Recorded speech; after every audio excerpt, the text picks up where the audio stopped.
class 7.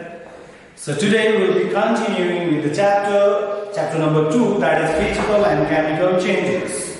So in class we have already done categorizing physical changes. Now we are doing categorizing chemical changes, and respiration is already done. So what is already done? Respiration. So you know what is respiration. Respiration is the process in which the food is oxidized,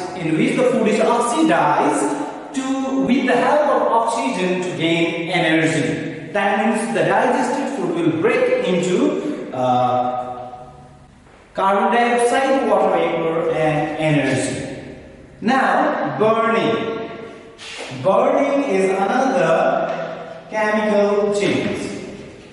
Burning is another chemical change. So why burning is a chemical change? Because in burning also, whatever in this process also, what happens is an entirely new substance will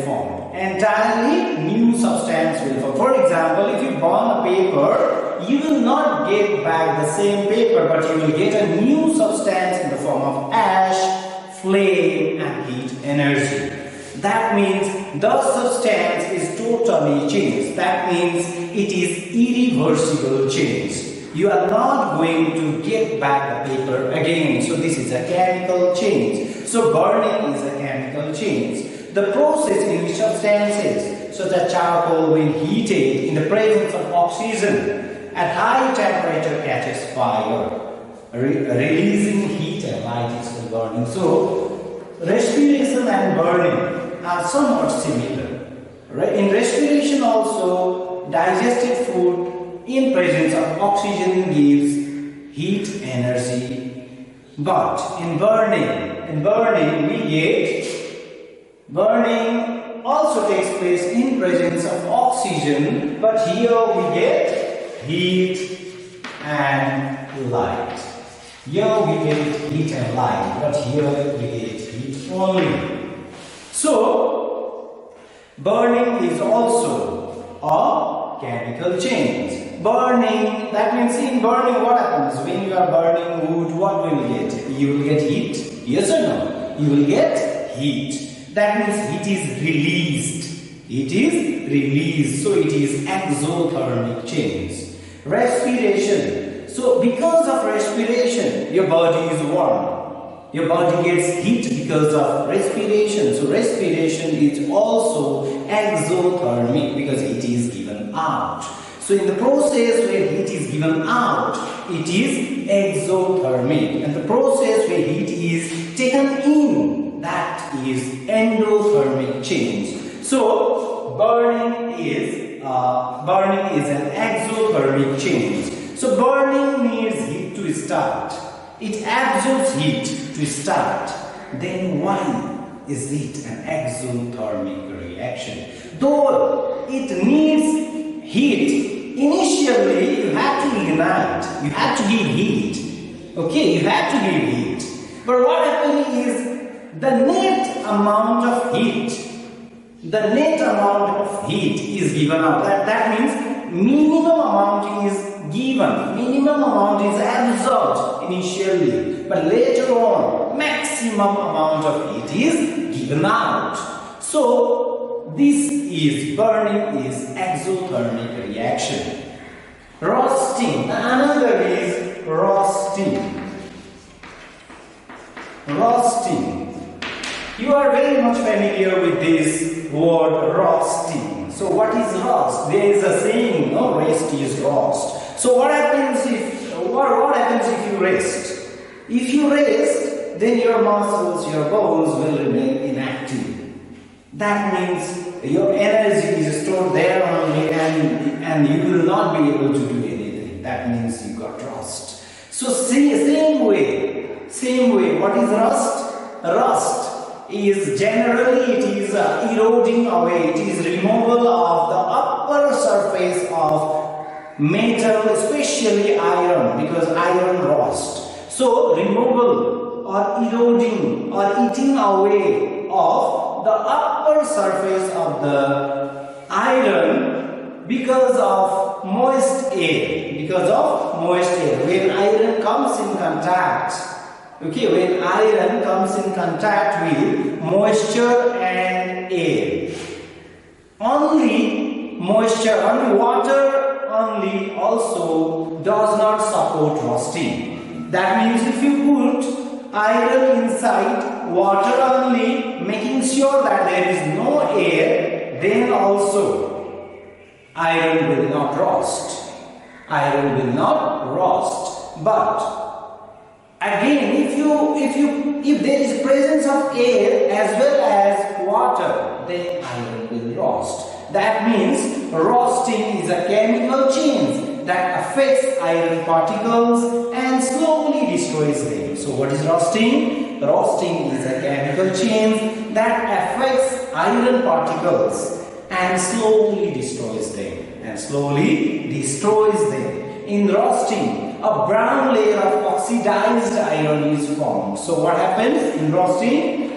What is formed? A brown rust. What is the color of rust? Color of rust is brown. It is a brown flaky substance. Brown flaky, a brown powdery substance. So it takes place in the presence of oxygen and water vapor present in the air. That means what is required for rusting? Moist air. Do you think it is desirable change? No, it is not. We do not desire iron to rust, but then also it takes place if it comes in contact with moist air. So iron is used in making bridges, ships, straws, etc. Due to rusting, iron becomes very weak and they lose their strength. That means they will lose their tensile strength. They will not withstand the load. So, because of rusting, India is in financial loss. Due to rusting, it is in financial loss. Huge amount of money is wasted in the form of rust.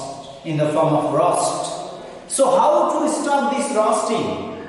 There are many ways to stop rusting, and they are first painting, then polishing, and then greasing, oiling. So there are many ways so that we can break the contact between iron and moist air. If we can shield, if we can protect, if we can cover, if we can paint iron so that it will not come in contact with moist air, that means oxygen and water, then it will not rust. So what happens generally in rusting? Iron is coming in contact with iron. Iron is coming in contact with oxygen. Iron is coming in contact with oxygen. Iron is coming in contact with oxygen. Okay. Oxygen plus water. And it is forming rust. If I have to write, if I have to symbolize this, then the symbol for iron is Fe, symbol for oxygen is O2, and symbol for water is H2O. Then this iron, what is the chemical name for rust? Chemical name for rust is iron oxide. Chemical name for rust is iron oxide. And what is the formula? Fe2O3. Fe2O3. Okay, not only this, say for example we are taking X molecules of water, then it is dot XH2O. This is rust. So in your book, this something is missing. So iron oxide, it is not iron oxide, it is iron, hydrated iron oxide. What it is? It is not only iron oxide, it is hydrated iron oxide. This is a hydrated iron oxide. Okay? So this much for today, and I'll be giving you homework, maybe through through Teachmeet or maybe through WhatsApp. So you are supposed to do your homework and by Friday you have to submit. Till then, stay safe, stay healthy. Thank you.